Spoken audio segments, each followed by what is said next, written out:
પશ્ચિમ કચ્છમાં એલસીબીની મોટી કાર્યવાહી, ₹15 લાખથી વધુનો મુદ્દા માલ કબજે.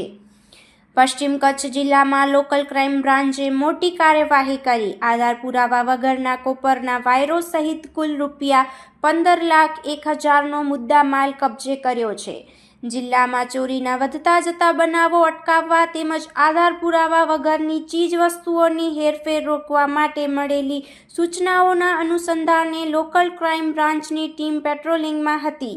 તે દરમિયાન ખાનગી બાતમી મળી હતી કે ખાવડા આરઈ પાર્કમાંથી વારંવાર કોપરના વાયરો ચોરી કરીને એક સફેદ ફોર્ચ્યુનર ગાડી મારફતે ભુજ તરફ લઈ જવાઈ રહ્યા છે. બાતમીના આધારે તાત્કાલિક વોચ ગોઠવવામાં આવી.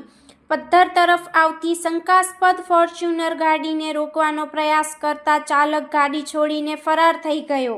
ત્યારબાદ ગાડીની તપાસ કરતા અંદરથી મોટી માત્રામાં કોપરના વાયરો તથા વાયર કાપવાનું કટર મળી આવ્યું. પોલીસે શંકાસ્પદ મિલકત તરીકે મુદ્દામાલ કબજે કરી BNSS કલમ 106 મુજબ કાર્યવાહી હાથ ધરી છે. ફરાર આરોપીઓની શોધખોળ ચાલુ છે.